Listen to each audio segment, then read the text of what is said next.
Dimensión con Dionisio Gutiérrez. Las adicciones son una de las tragedias humanas más dolorosas. Hay muchas víctimas, pues sufre quien la padece y sufren su familia y quienes les rodean. En los campos científico y psicológico se mantienen vivas las discusiones sobre las causas de las adicciones y las alternativas para curarlas. Los temas que rodean este drama van desde cuestiones genéticas y circunstancias familiares hasta argumentos ambientales y culturales. A pesar del daño que causan las adicciones, no podemos decir que se estén reduciendo o controlando. Al contrario, es tal el poder de los químicos ante la debilidad de la mente y el cuerpo humano que a veces da la impresión que es una guerra que no se está ganando. Es difícil medir el dolor y las consecuencias que tienen las adicciones para la familia y para la sociedad, pero sin duda sabemos que generan violencia, desintegración, sufrimiento y desolación. Señor, concédeme serenidad para aceptar las cosas que no puedo cambiar, valor para cambiar las que sí puedo y sabiduría para reconocer la diferencia. Desde todos los rincones del mundo, todos los días, a todas horas, se expresa esta oración. Deseamos que sea escuchada. Después de nuestro documental, les presentaremos a un selecto grupo de personalidades con quienes discutiremos sobre las adicciones y el impacto que tienen en nuestra sociedad.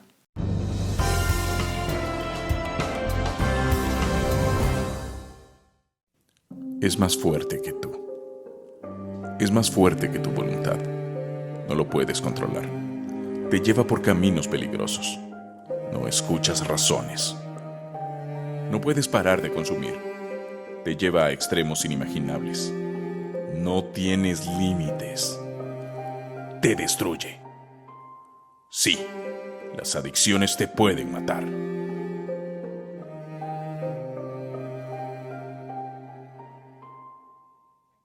Las adicciones se han convertido en un problema de salud a escala mundial. El consumo de alcohol, tabaco y drogas ilegales está cobrando millones de vidas. El uso inapropiado del alcohol y el consumo del tabaco causan más de 8.5 millones de muertes alrededor del mundo cada año. Y entre 16 y 39 millones de personas a nivel mundial tienen serios problemas de adicción al consumo de drogas ilícitas. Y 1 de cada 100 muertes entre adultos se debe al consumo de este tipo de drogas. La Organización Mundial de la Salud cataloga las adicciones como una enfermedad física y psicológica y se caracterizan por la dependencia compulsiva y progresiva hacia una sustancia o una actividad. De las adicciones, sin duda, la más conocida es la adicción a las drogas, sean estas lícitas como el alcohol, el tabaco y los fármacos, o ilícitas como la heroína, cocaína, marihuana, entre otras.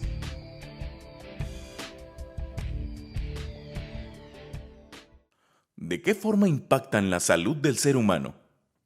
En realidad, todas las sustancias adictivas tienen un órgano en particular, como les decía, el alcohol, el hígado y todo eso. Pero los órganos que terminan matando a nuestros pacientes son más a nivel cerebral y a nivel cardíaco. ¿Okay? Eso es lo que termina matando a la gran mayoría de adictos que no dejan de consumir. El cerebro, no solo la parte de demencia que les digo, pero de ahí a nivel de nervios a veces o no sienten nada o sienten mucho, se vuelven muy sensibles y les duele las manos, les duele las piernas o las tienen adormecidas, ¿okay? Y tienen problema para equilibrio porque el sistema nervioso periférico no funciona bien. Las adicciones a las drogas no solamente afectan a los consumidores, sino a todas las personas que les rodean. Pérdida del empleo, el abandono de la familia, la violencia intrafamiliar, lazos familiares rotos o seriamente dañados son algunas de sus consecuencias, que muchas veces son irreversibles. Y el drama que experimentan las familias puede llegar a niveles desesperantes. Pero las adicciones a las sustancias químicas es solo una cara de este complejo fenómeno. También existen comportamientos adictivos, como las adicciones a los juegos, al sexo, a comprar compulsivamente, a los videojuegos, al trabajo y desde hace algunos años a las nuevas tecnologías, entre muchas otras. Y estas pueden resultar tan dañinas como las adicciones a las sustancias químicas, porque las personas desarrollan comportamientos autodestructivos que dañan su salud física, mental y emocional, y además le pueden llevar a la pérdida del empleo, del patrimonio, de la familia o al contagio de enfermedades de transmisión sexual, por mencionar algunas. Muchas personas adictas tienen su primer contacto con las drogas por curiosidad, por la presión de grupo o por una situación fortuita. Nadie que entre en este mundo desea terminar en una situación desesperante. La emoción, la diversión, el placer que acompañan el inicio de las adicciones hace pensar que todo está bajo control y que nada malo podría suceder. La realidad es otra. Sin embargo, no todo está perdido para quienes se encuentran en esta situación. Muchas personas han logrado superar sus adicciones y han reconstruido su vida familiar, laboral y social. ¿Qué debe hacer un adicto para superar su condición? ¿Cómo evitar caer en una adicción? ¿Qué pueden hacer las familias para ayudar a sus seres queridos? ¿Cómo pueden los padres de familia estar alertas para evitar que sus hijos entren a este círculo de autodestrucción?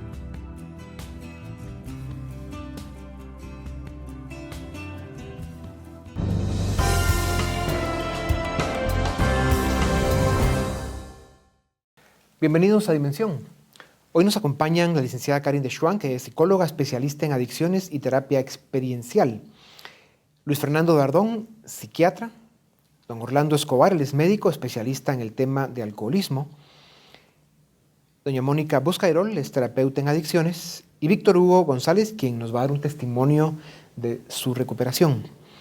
Bienvenidos a Dimensión. Bienvenidas a Dimensión. Gracias. Licenciada Schwan, definamos qué son las adicciones. Pues es un tema bastante amplio, ¿verdad?, de definir, pero básicamente es una estrategia de sobrevivencia.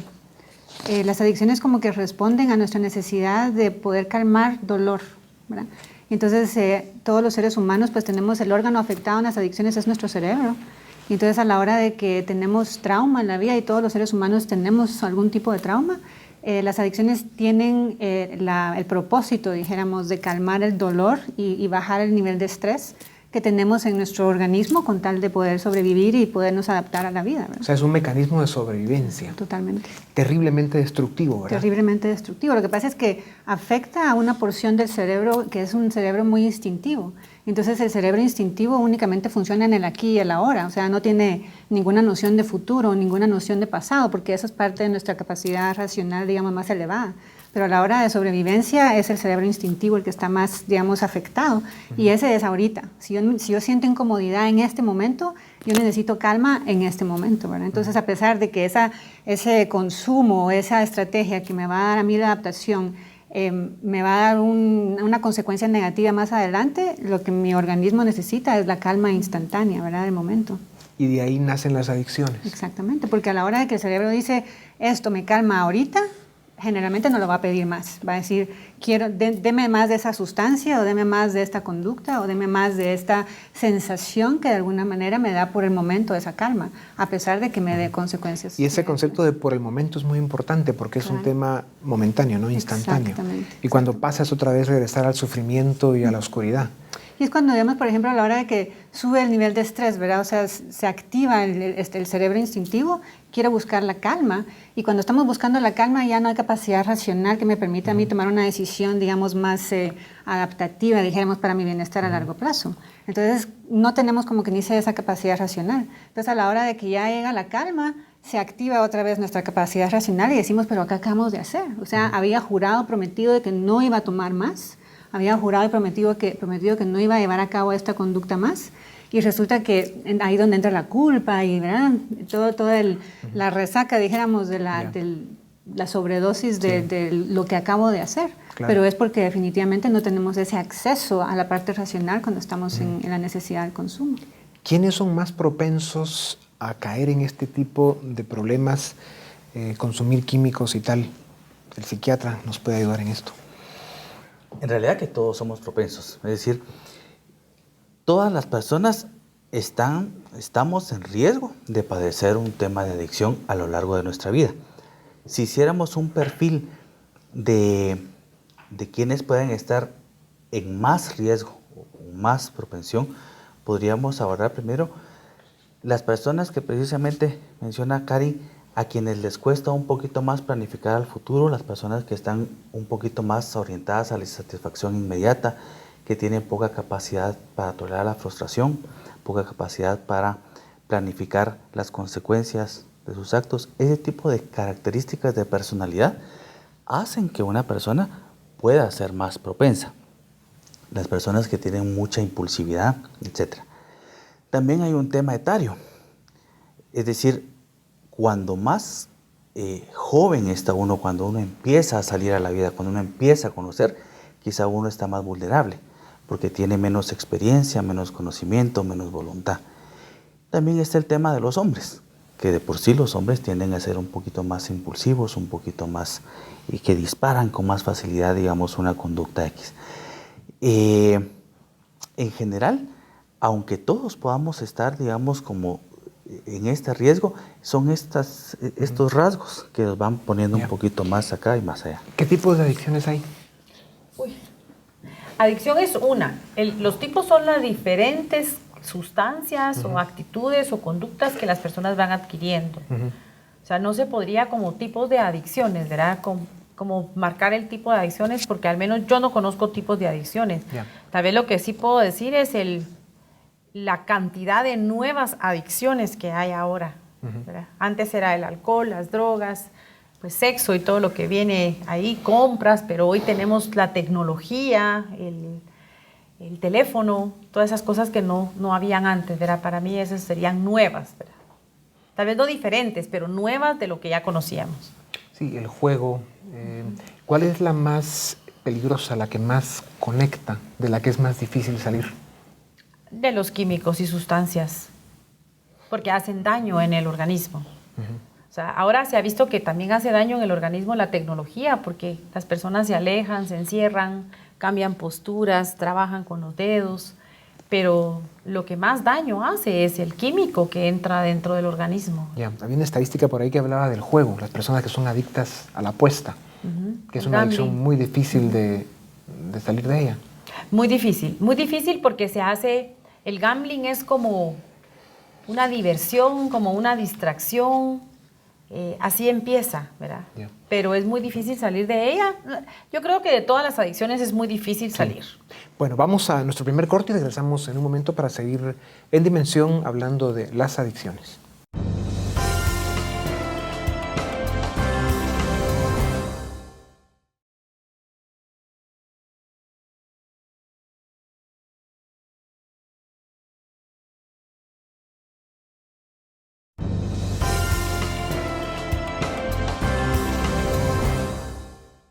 Bienvenidos, seguimos en Dimensión. Nuestro tema de hoy es la adicción.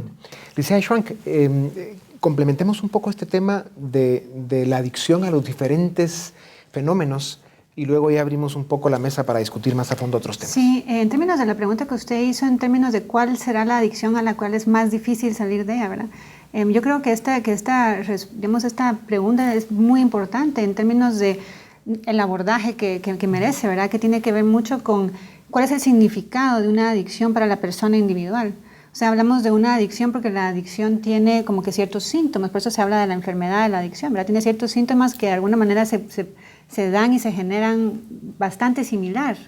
Sin embargo, el abordaje y el significado, la razón de usar, digamos, ya sea el químico o la conducta para el ser humano, es muy diferente a nivel individual. Entonces, ahí es donde resulta que cuál de todas las adicciones van a ser muy difíciles. No podemos, como quien dice, decir exactamente esta o la otra, sino que necesitamos, como quien dice, reconocer qué es el efecto que está teniendo la adicción en una persona específica y reconocer que si ese componente, dijéramos, de significancia es para la persona. Por ejemplo, yo puedo ser adicta al control, digamos, ser una mamá controladora.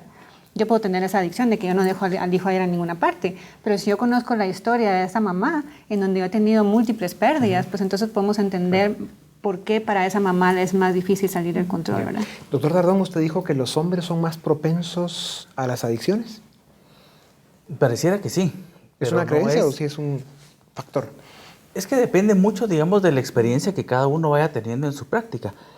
Yo lo que he visto yo en mi práctica es que los hombres tienden a ser más impulsivos y por lo tanto tienden fácilmente a caer, digamos, en una adicción. Ahora, para el tema de adicción es importante tener en cuenta el concepto de tolerancia. Es decir, hablamos de una conducta adictiva cuando el consumo de la sustancia o el comportamiento va en aumento a través del tiempo, por un lado. Por otro lado, es importante hacerle ver, digamos, a la persona que cuando está consumiendo una sustancia determinada, la conducta que va generando es rechazada por el paciente. Es decir, el paciente mismo dice, yo planifiqué consumir esto menos de lo que lo estoy consumiendo. Es decir, se sale de las manos. Y en este sentido, pues los hombres tienden a tener menos facilidad para maniobrar con el tema de las emociones y todo lo que se les sale de las manos. Pero las mujeres suelen ser más inteligentes, si se quiere ver así, o más aptas para manejar la emocionalidad que está detrás de una adicción. Sí. Doctor Escobar, el alcoholismo es probablemente la adicción más común en nuestro país, a nivel nacional. Háblenos un poco de eso, las consecuencias que tiene para la persona, para las familias, etcétera. Sí, la verdad es que cuando hablamos ahora de drogas, pareciera y nos diluimos mucho en las drogas nuevas, pero la verdad es que el alcoholismo es la forma de adicción más frecuente. El consumo de alcohol es el más frecuente de todas las drogas, es la droga más consumida y por supuesto que es la droga más mortal en este momento, porque es la que más se consume y la que más daño produce. El alcoholismo, actualmente hay algunos aspectos teóricos muy importantes y es que el individuo que bebe alcohol en algún momento de su carrera alcohólica llega a convertir al alcohol en una sustancia similar a la heroína. Entonces, en el cerebro de ese alcohólico, lo que percibe el alcohólico cuando bebe, él convierte parte del alcohol en una sustancia similar a la heroína. Así que la química en el cerebro del alcohólico es como la de un heroinómano. Eso explica lo intenso de la adicción de un alcohólico. Explica lo severo de la adicción. Y los daños son múltiples. En cuanto a la edad, por ejemplo, nosotros podemos ver que el alcoholismo afecta a los fetos. Los bebés dentro del vientre materno ya son afectados por el alcoholismo de la madre y nacen niños con defectos congénitos y aparte con retraso mental a causa de esto. Y también afecta a gente ya mayor, de la tercera edad. Pero el alcoholismo afecta a todas las esferas, la esfera física, la esfera emocional, la esfera social e inclusive la relación del individuo con el medio ambiente. ¿Tenemos un porcentaje de población que padezca de la adicción al alcohol? Sí, fíjese que cuando hablamos con gente joven les explicamos esto porque si 100 jóvenes empiezan a consumir alcohol, ya se sabe que de esos jóvenes, de donde sean, del estrato social que sean, de esos 100 jóvenes, entre 10 y hasta el 20% pueden llegar a ser alcohólicos. Y eso es una cosa muy sumamente peligrosa. No hay enfermedades que tengan tanta frecuencia solo por el consumo de una sustancia. Y por otro lado, viene lo que es muy triste y muy lapidario. Si hay gente se convirtieron en alcohólicas, de 100 alcohólicas, 97 van a estar absolutamente destruidas. De 100 alcohólicos solo se salvan 3. Hagan lo que hagan, vayan a grupos, vayan a terapia. Desgraciadamente, el que se convirtió en alcohólico, sus probabilidades de vivir son pocas, porque 93 alcohólicos se mueren y 4 terminan con problemas psiquiátricos graves, hospitalizados de por vida. Así que esto es lapidario. Por eso lo más importante tal vez sería evitar al máximo la enfermedad. Y esto yo no quisiera dejar este mensaje. La gente joven no debiera consumir alcohol antes de los 25 años, idealmente. Le dice uno a los padres, deberíamos decirles, traten de evitar que sus hijos beban alcohol antes de los 25. Está demostrado que el cerebro se termina de desarrollar hasta los 25 años. Y más aún, hay un centro en el cerebro que es el que inhibe el sometimiento a riesgos y no se desarrolla hasta los 25 años. Entonces, eso es importante y está demostrado, que el alcoholismo, si se empieza a beber más temprano, el alcoholismo va a ser más severo y con pocas probabilidades de resolución. ¿Hay una cuestión genética en esto? ¿Es hereditario el alcoholismo? Sí, licenciado, fíjese que esta es una cosa que últimamente se ha demostrado muy bien. El alcoholismo sí tiene una relación totalmente hereditaria. Cuando se analizan a 100 alcohólicos, 95% de esos alcohólicos tienen antecedentes alcohólicos en la familia. Así que los que tengan antecedentes alcohólicos en la familia tienen que cuidarse un poco más. Cuando hablamos de estudios en gemelos, también se demuestra que los gemelos que son idénticos, que son casi como un ser único dividido en dos, tienen más relación, tienen más frecuencia de alcoholismo entre ellos que si son gemelos diferentes. Entonces, cuando se ha adoptado niños, bebés, y se han puesto en hogares, por decirlo así, ideales, absolutamente ideales, resulta que cuando ya son mayores, resultan alcohólicos, porque resulta que los padres biológicos sí eran alcohólicos, aunque hayan tenido un medio ambiente maravilloso ahora, resultan alcohólicos por esa relación hereditaria. Ya. ¿Qué tan fácil es conseguir drogas en Guatemala? ¿Quién nos puede dar ese dato? Yo les puedo dar el dato. Es tan fácil como conseguir huevos y leche en un supermercado. Bueno, se puede ir a la tienda y conseguir En la cerveza, tienda, ¿no? en las casetas de venta de chicles y de dulces, en cualquier parte. Pero lo que Cualquier vamos ¿Y qué tipo de digamos, drogas es fácil conseguir? alcohol y tabaco, que es el tema que estamos tocando con el doctor, que uno puede ir a la tienda y conseguir Claro. alcohol y tabaco. Y también en la misma tienda pueden conseguirse marihuana y todo lo cocaína. demás. Bueno, es mucho más fácil conseguir las drogas legales, máxime que en nuestra legislación no hay un impedimento para venderle alcohol o tabaco a menores de edad.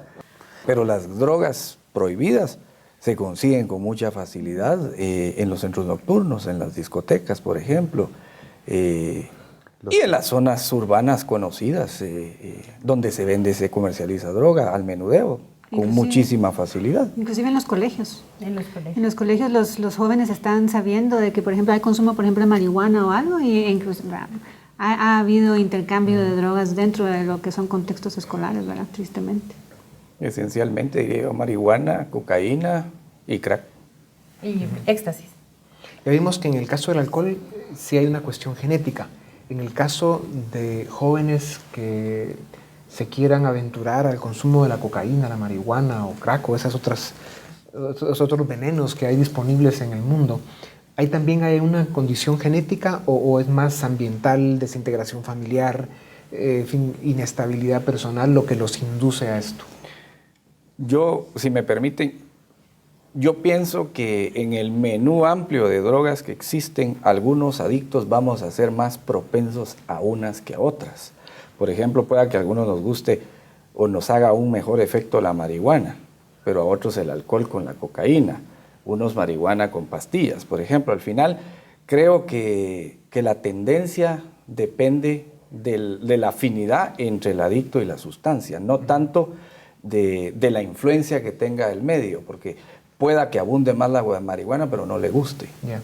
En tu caso, Víctor Hugo, ¿cuál es el testimonio que tú vas a compartir con nosotros? Bueno, básicamente es que yo empecé a consumir alcohol a la edad de los 12 años, una edad por supuesto muy prematura, al inicio de una forma aventurera, ¿verdad? Con toda la emoción que eso conlleva, inspirado en los jóvenes de 14, 15, 16 años que ya consumían alcohol, ¿verdad? Y esa tendencia a admirar esas cosas negativas y a imitar esos patrones de conducta que no son muy favorables, ¿verdad? Empezar a consumir alcohol en el colegio, a escondidas, a inventar clases extracurriculares para tener tiempo a beber, a capearse, como comúnmente le llamamos, del colegio para conseguir cerveza, ¿verdad? Empezar a fumar tabaco, intentar entrar a centros nocturnos, a lugares prohibidos para menores de edad, como una aventura y como una cosa normal en ese momento. ¿Y para esa pasaste algo generación. más? Por supuesto, ¿cómo explicarlo? Los primeros 2 años eso fue a escondidas de mis padres. De los 14 años en adelante, a pesar de que conocía el nivel de consecuencias drásticas que podía tener en casa por consumir alcohol, en ese momento alcohol y tabaco, no me importaba y desafiaba, ¿verdad? esas consecuencias. A los 16 años a mí me echaron de la casa porque ya la relación conmigo era insostenible. O sea, era Vamos a dejarlo ahí para seguir en nuestro siguiente segmento, de ver qué pasó después de los 16, porque sin duda Víctor Hugo nos va a contar el desenlace. Volvemos en un momento para seguir en Dimensión y Adicciones.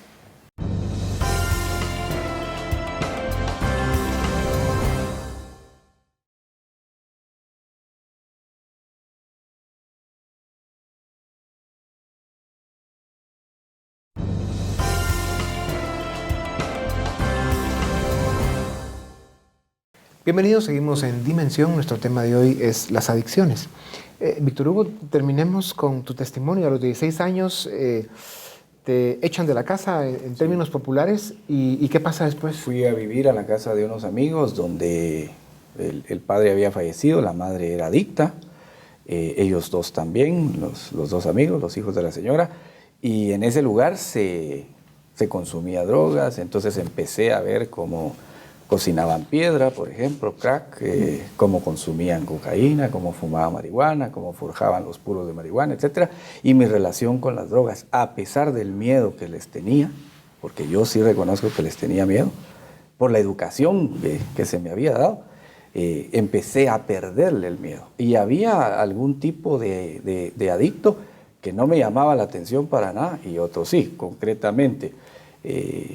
El comportamiento de un adicto que consume marihuana, que es un temperamento muy relajado, que es así como que muy mística su relación con el ambiente, que valora otro tipo de cosas y que se ve muy ausente de la realidad, no me llamaba la atención. Pero la gente que consume cocaína, por ejemplo, que en ese tiempo usualmente vestía bien, tenía buenos carros, tenía bonita novia, esas cosas sí me atraían a mí. Entonces mi tendencia fue con la cocaína a los 17 años. Y de los 17 años a los 22 años acompañé a alcohol y cocaína, lo que me llevó a extremos despreciablemente lamentables para mí, ¿verdad? A topar fondo, como dicen. Prisiones, accidentes, en algunos casos también la experiencia de amigos que se suicidaron por sobredosis, por exceso de depresión, otros que perdieron la vida por sobredosis también, y estas cosas van marcando la vida. ¿Y tu recuperación empieza a los 22 años? A los 22 años, así es. ¿Llevas cuántos años? 18 años en recuperación. Ya. Pues felicidades. Muchas gracias. Eso hay que celebrarlo cada día. Sí. Hablamos hace un momento del tema de la cuestión genética para el alcohol, donde se confirmaba que evidentemente hay, y para el tema de las drogas, aclaremos el tema si también hay cuestión genética. Sí, también es la misma genética, de la genética de el abuso de sustancias que cambian la personalidad.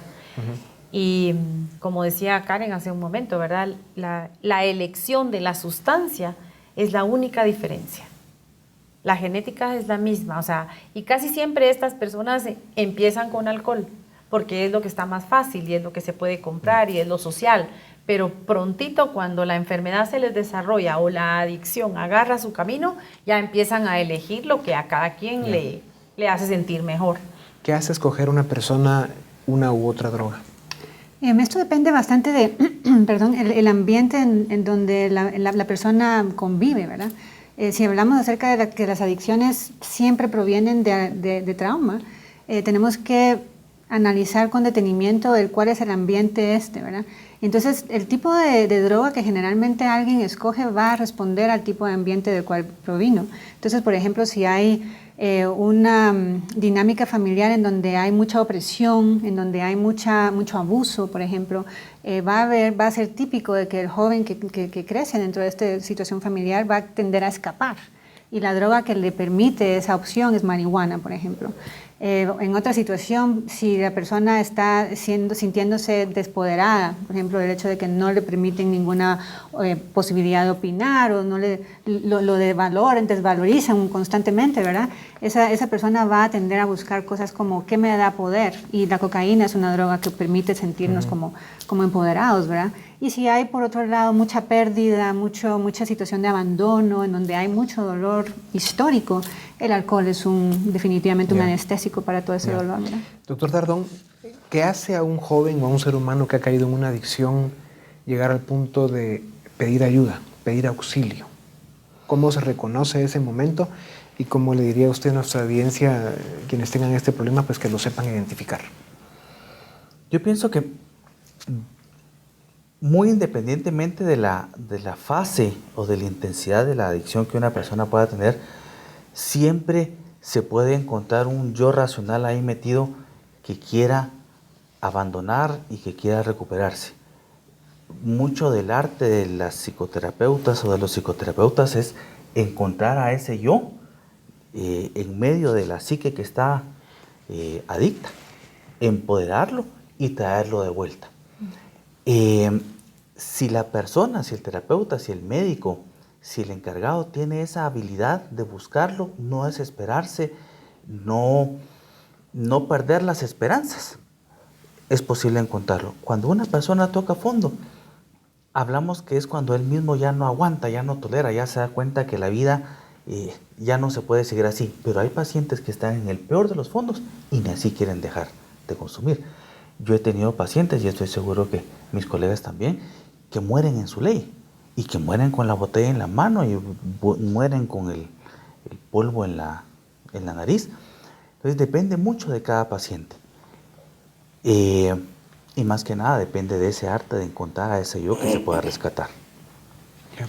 Si pudiéramos hacer una aportación en ese sentido. En el programa de recuperación de 12 Pasos se acostumbra mencionar que el tocar fondo es como un motivo que inspira a buscar ayuda. Pero también es importante afirmar que todos los seres humanos tenemos un umbral del dolor diferente. Hay personas que tienen mucho más capacidad de sufrir y en consecuencia están dispuestas a tocar fondo después de mucho dolor. Y de mucho daño. Hay otros que el umbral del dolor lo tenemos muy reducido. Podría ser mi caso. Yo a los 22 años me encontraba en una situación desesperante en mi vida. Aunque conscientemente yo no quería dejar de consumir, como lo platicábamos con ustedes antes de entrar al aire, en el fondo había una necesidad de cambiar la desesperante forma de vivir. Entonces, la búsqueda de la ayuda o de la recuperación, pienso yo que obedece a la capacidad que tenga el individuo de absorber dolor o no, ¿verdad? Después de tocar fondo, usualmente todo el mundo busca ayuda. Y el fondo se reconoce en nuestro medio como el límite del dolor.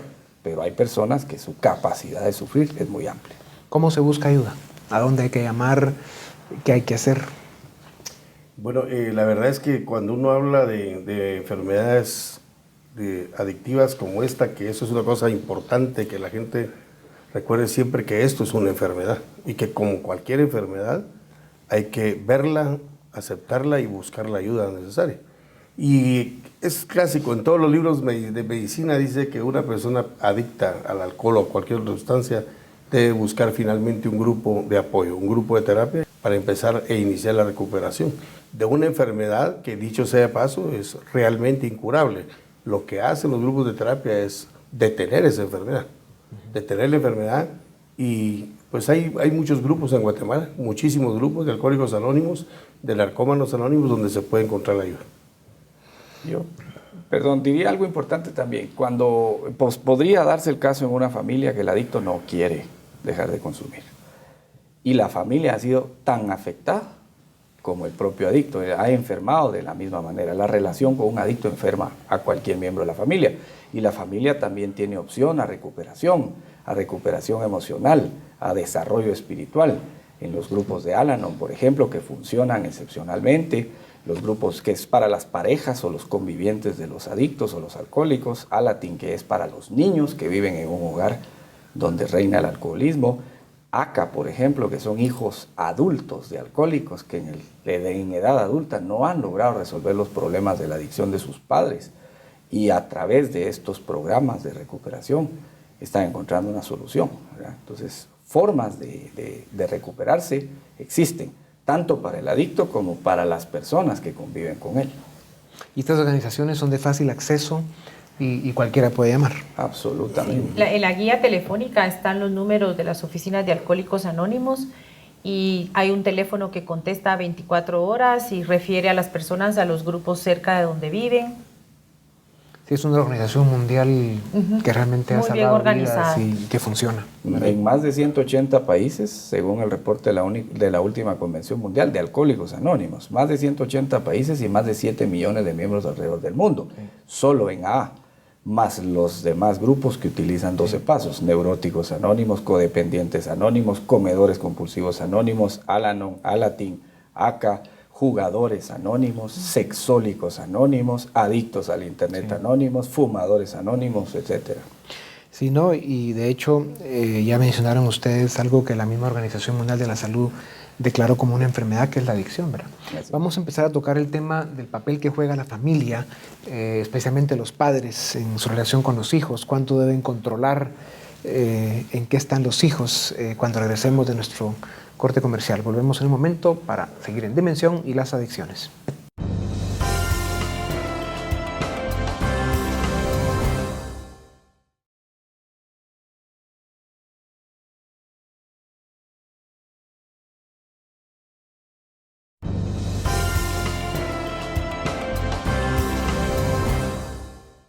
Bienvenidos, Dimensión, y estamos hablando sobre la adicción.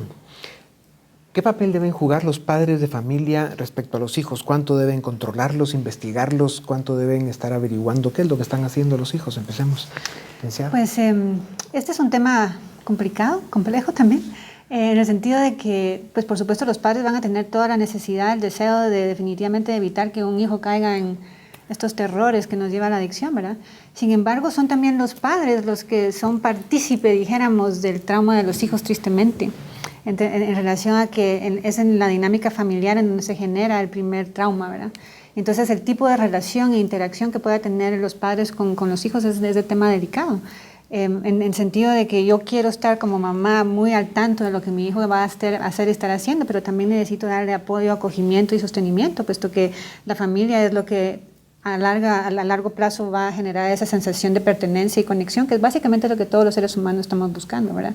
Entonces, a la hora de que como familia yo no doy ese sostenimiento, va a haber una tendencia a buscar ese sostenimiento en drogas y adicción y en otras maras, por ejemplo, ¿verdad? Todas esas situaciones sociales difíciles que se dan. Entonces, la familia es ese núcleo social primario que el niño tiene y que por lo tanto nuestra relación con nuestros hijos debe comenzar desde el momento en que nacen, ¿verdad? No nada más a la hora que tienen la edad para toparse con el alcohol, que es como que la primera puerta que abren.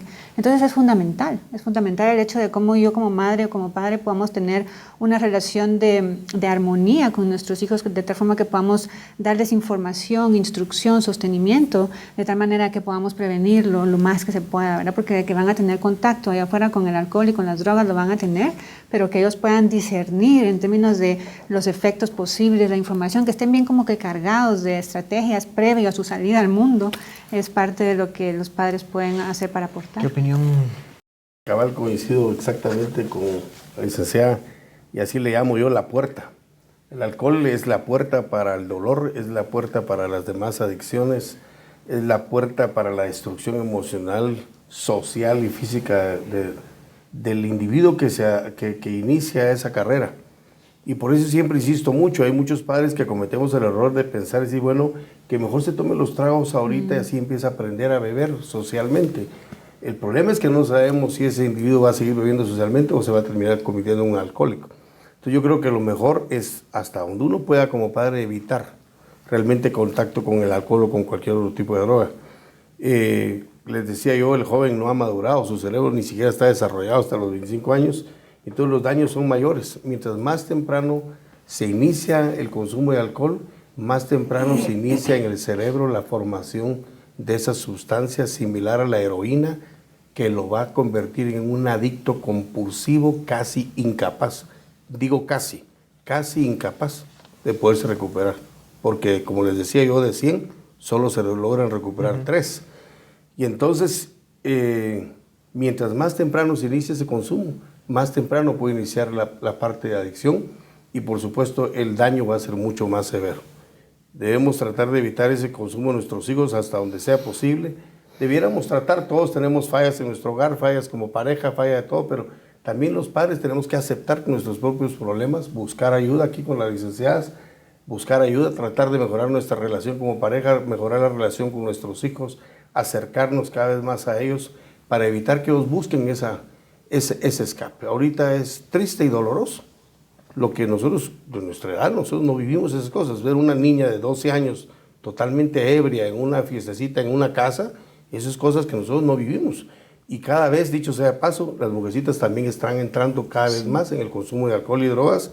Y dicho sea de paso, la mujer es mucho más afectada por el alcohol y por las drogas que el hombre. Su adicción es mucho más severa, es mucho más rápida y tiene mucho más consecuencias que en el hombre. Entonces, yo creo que debemos actuar para evitar eso. O sea, hablemos un poco más del rol de la familia y de las escuelas y colegios. Yo sí quisiera hablar algo del rol de la familia. Muchas veces la familia es la más difícil de que acepte que sus hijos tienen algún problema. Hoy en día, como decía el doctor, las muchachitas jovencitas ya están totalmente borrachas, en todas las fiestas hay alcohol, esas fiestas de cuarto a quinto, y cuando empiezan las graduaciones, niños tienen 14 años y lo que hacen es tomar alcohol toda la noche hasta que se intoxican. Muchas veces los padres tienen una negación tremenda y empiezan, es lógico porque duele mucho aceptar tener un hijo adicto o alcohólico, pero empiezan a tratar de taparlos, ¿verdad? Como todos los niños lo hacen, están en su época, todos tomamos en cierta época de nuestras vidas, pero los problemas hoy en día yo siento que se han dado más a que hay padres muy permisivos respecto al consumo de alcohol. En el puerto, en las casas de vacaciones, en las fiestas, hay unas cantidades de alcohol increíbles para jóvenes muy pequeños. Y lo que pasa también es que tristemente también los padres de familias en sí son ellos los que consumen, ¿verdad? Entonces a la hora de que los hijos están teniendo una conducta, digamos, desbordada en cualquier consumo, los padres muchas veces ya están alcoholizados ellos, ¿verdad? Entonces el hecho de poder tener elementos de control ahí como que se diluye, porque cabalmente, o sea, claro, el alcoholismo es una situación bastante típica en las familias, entonces los hijos de alguna manera también van a cumplir con ciertos modelamientos de si mi papá le gusta y hace, o sea, esto es como lo que hay que hacer a la hora de estar en reuniones, ¿verdad? Entonces también ahí la responsabilidad de los padres en términos de cuánto es mi consumo también requiere de mucha tomar conciencia en ese caso, ¿verdad? Y ahí hay un problema, ¿verdad? Porque digamos, con la pregunta que era, ¿qué hacen los padres para corregir esto? El tema de la aceptación de yo, ¿verdad? Es decir, yo no tengo el problema, pero el Patojo sí porque él tiene 12 años, 14 años. Yo ya soy adulto y yo lo puedo hacer. Entonces, mira, mijito, esto no lo hagas porque yo soy adulto, ¿ah? Pues está generando un ejemplo y un modelo. Sí, hay una contradicción ahí en el mensaje. Tú no lo puedes hacer, pero yo sí. Y ahí ya metimos el dedo en la llaga, porque regularmente el que consume alcohol de manera habitual no está interesado en dejar de beber. Y si las consecuencias no son extremas, menos todavía.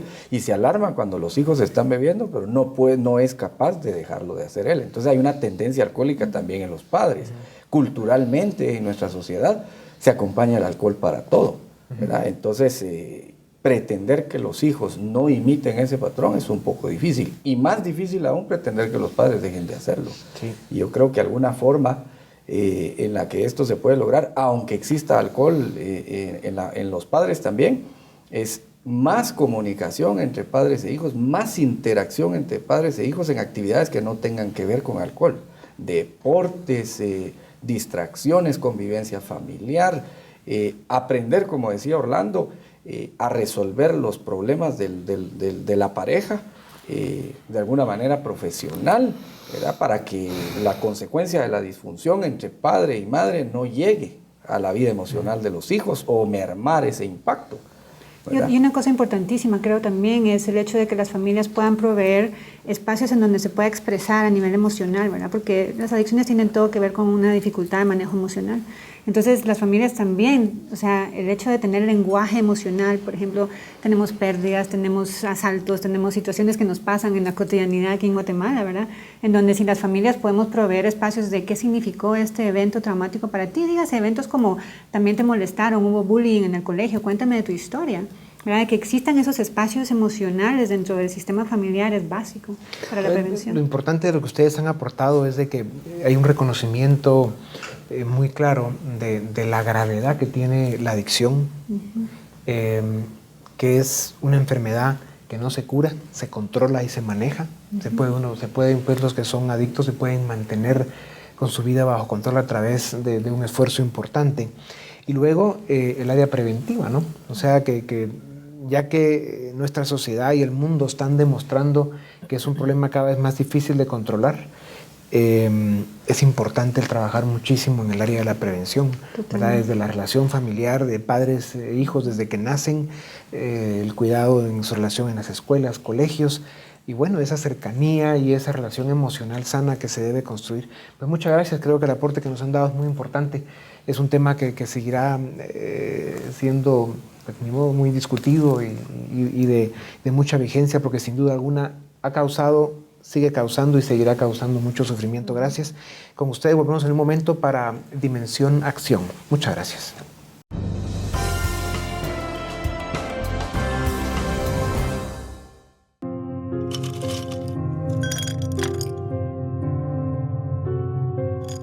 Se dice que por cada alcohólico hay un promedio de 10 personas afectadas. Los principales afectados son siempre la pareja y los hijos.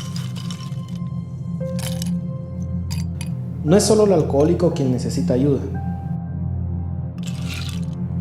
Existen instituciones que se dedican a ayudar a los familiares del alcohólico.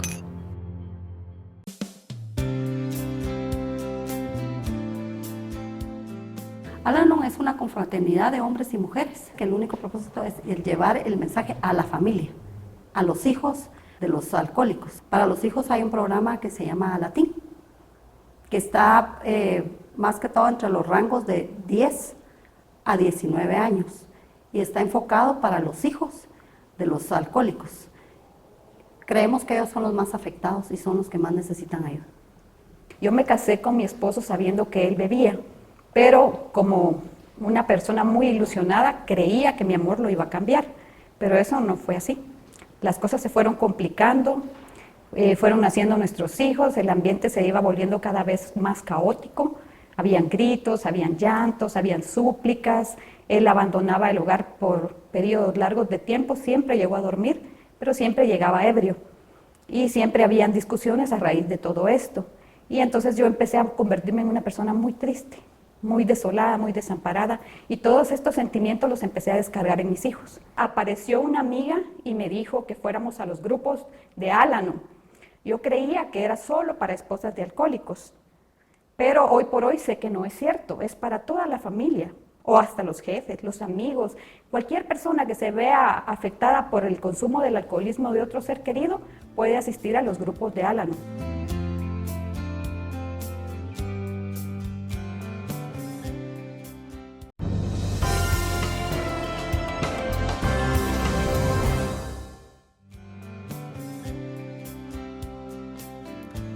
Encontrar la luz siempre es posible.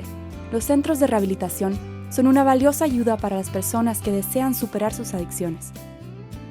La adicción es una enfermedad y como una enfermedad tiene un tratamiento adecuado, como cualquier enfermedad. Los ataca en el área física, en el área mental, en el área emocional, en el área espiritual y en el área social, porque cuando hay un adicto en una familia, toda la familia se enferma. Un tratamiento adecuado debe ser un tratamiento que tenga dos características primordiales. Uno, debe ser un tratamiento muy profesional, pero también debe ser un tratamiento muy humano. Muy profesional quiere decir que debe haber una persona profesional, un médico, deben haber psiquiatras para ver la parte mental de la enfermedad, porque hay personas que se llaman doble diagnóstico, que tienen tanto el problema de la adicción como un diagnóstico dual, que puede ser un trastorno depresivo, un trastorno de ansiedad, una bipolaridad, que hay que tratarla al mismo tiempo que la adicción. Deben de haber psicólogos clínicos que se encarguen de la parte emocional de la enfermedad. Debe tratarse también a la familia a través de una terapeuta familiar y debe tener algún tipo de componente espiritual también. Entonces, eso es lo que nosotros tenemos acá en Proyecto Ariadna. Para mí es memorable los casos de personas que vienen de la guerra, se puede decir, de una infancia terrible y todo, y que a través de su esfuerzo han ido sobreviviendo y vienen acá a trabajar en ellos y llevan años de estar sin consumir y de haber cambiado su vida, ¿verdad? Eso es lindo, eso es, digamos, esa es la parte más linda de este trabajo, ¿verdad? Es cuando uno mira que el trabajo de uno redunda en el bienestar de la persona, de la familia. Cuando uno ve el sufrimiento que un alcohólico o un adicto provoca en sus hijos, en sus papás y todo, y cómo recuperándose uno, todo lo demás puede venir por añadidura. Ese es como el premio, ¿verdad? Eso es para mí lo memorable.